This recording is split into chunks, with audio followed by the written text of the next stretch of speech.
All right, winter is upon us, so it's time to do some data metrics in the sim. Today I've got the Rapsodo MLM2Pro and I've got the Trackman. We're comparing them side by side on the same shots to see how much different the Rapsodo's data is compared to the Trackman data. We're gonna go over all sorts of different data points, but if I miss something that you wanna see, let me know in the comments and I'll hit it next time. I'm gonna be here in the sim a lot. Let's get testing. A few months ago, I ordered the MLM2Pro. I was so excited to use it to work on my game, but I wanted to make sure that the Rapsodo was giving me accurate data. So I decided to go to Hive Golf, a local golf simulator, to compare my Rapsodo against the Trackman. Here's what happened. As we work through 7-iron, my wedge, and my driver, I'm going to be going over a lot of different shot metrics. But if there's something I don't cover that you're interested in, let me know in the comments. I'll be here a lot over the winter and plan on doing a lot of these comparison videos for you. Let's jump in. I started filming pretty cold, so there are quite a few mishits at the beginning here. But it's good to have mishits on here to see how the sims react to mishits. And you can see there, spot on with the carry distance, spot on with the spin rate. That's a pretty good start. Here we go, hit another shot, and this one's going to be also fat. Center shot, 148 carry, 147 carry, 1 degree off on the attack angle, and 1,000 off on the spin rate. Let's try a few shots with our 54 degree now. First thing I notice on this first wedge shot is identical carry, 117.8. Rapsodo did read a lot more spin, which I don't think is accurate. We'll hit another one here and see that the Rapsodo, once again, kind of botches up the spin. That's a common theme with the Rapsodo. It often misses the spin rate, even though I'm using the RPT ball here to try to help the Rapsodo get better numbers. It's still just not quite able to handle the spin as well as the Trackman. Now, I will say I usually use the Rapsodo outdoors in my backyard, and outdoors in daylight, it does a really good job of reading the numbers. But when we're indoors, we don't have quite as much light. It struggles a little bit more, even with that RPT ball. So if you're planning on using it outdoors, the Rapsodo is going to give you really nice numbers. You can see there the carry was pretty close, just a few yards off. And this time we are hitting it 106, 108, very close carry, very close spin rate on that one too. The attack angle is off 3 degrees. So Rapsodo is definitely not very reliable on the attack angle here. Now, if you're using your launch monitor to improve your golf game and not just to have fun, wedges are one of the best things you can work on, so you can really get your distances dialed. It's something that I'm obviously not great at. You can see here my 54 degree is dispersing typically between 120 and 135. Pretty big window. When I absolutely pure, it goes 135, and when I absolutely shank it, it goes 23. Yeah, that was a hosel shank you just saw with my wedge. Never a good feeling.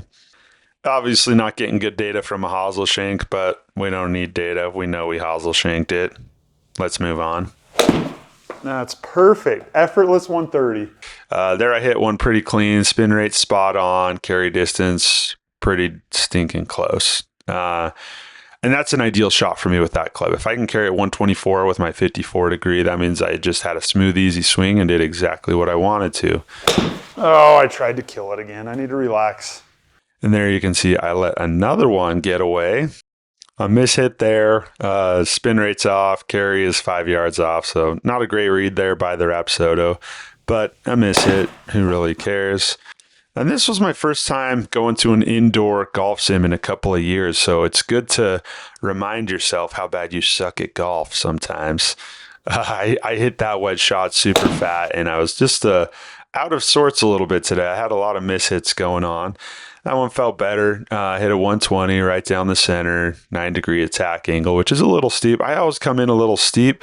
I feel like it helps me reduce the margin of error if I got some shaft lean, if I come in a little steeper. It's not what the pros do, but it certainly has been working for me lately. There I got 127, 128, pretty close. 85 to 9100 on the spin rate, pretty close. Good reads, good stroke. That's what we want to see. All right, let's hit a couple more wedge shots here, and then we're going to move on to the driver. Another fairly clean shot, little out to the right, but 120 carry for both. 97 versus 83 spin, so the Rapsodo is still reading the spin a little bit high on that one. And 7.5 degree attack angle. Last wedge shot here. Decent shot, 127 on the Trackman, 129 on the Rapsodo, 8,500, 9,000. Pretty close on the spin rate. Again, similar numbers. The Rapsodo is not going to be perfect, but for what it is, and it's indoor in the dark, it's doing pretty good. Let's move on to the driver. No, it's way off the heel. It's going to be a pull slice, functional but ugly. So that functional but ugly shot went 250 in the fairway. I'm never going to be sad about that. Having a little bit of shaft lean is really helping me, even when I hit bad shots, getting still a decent result. So you should play around with that. Get your hands a little bit ahead of the ball. We're hitting everything off the heel right now. Maybe I had a little indoor golf syndrome going on right now. For me, when I'm staring at my numbers, it kind of messes with me. I start swinging a little harder. I start making bad decisions instead of just doing the swing that I know is functional. Trackman said 240 there, I believe. Yeah, 240. And then the Rapsodo was a misread. It said 200 carry. Much, much better. And that was one thing that was a little more glaringly obvious, is the Rapsodo was all over the place on the driver compared to what the Trackman was giving me. And again, I know I keep beating the dead horse here, but outdoors, the Rapsodo does a lot better than indoors. When you've got daylight, because the Rapsodo has the camera and the radar, it's just going to perform a lot better if you have the sun shining on that ball and on your swing area.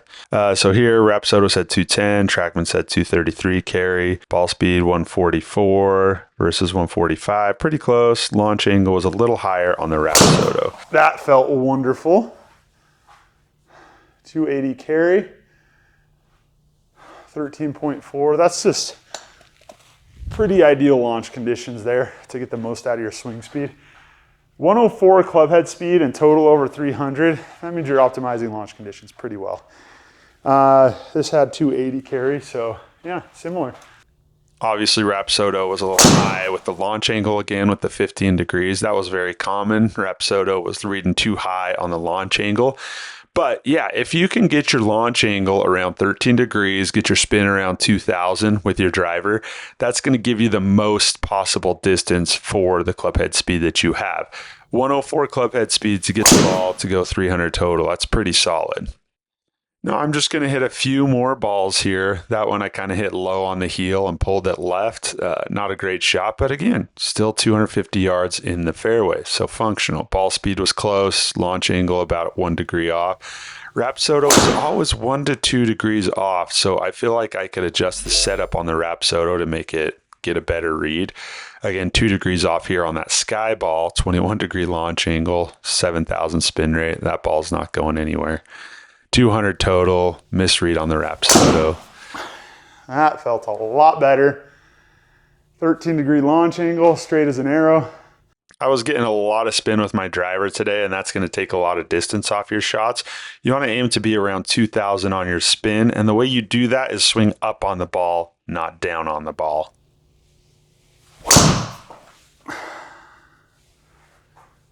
Yeah, 13 degree launch angle, 270 carry.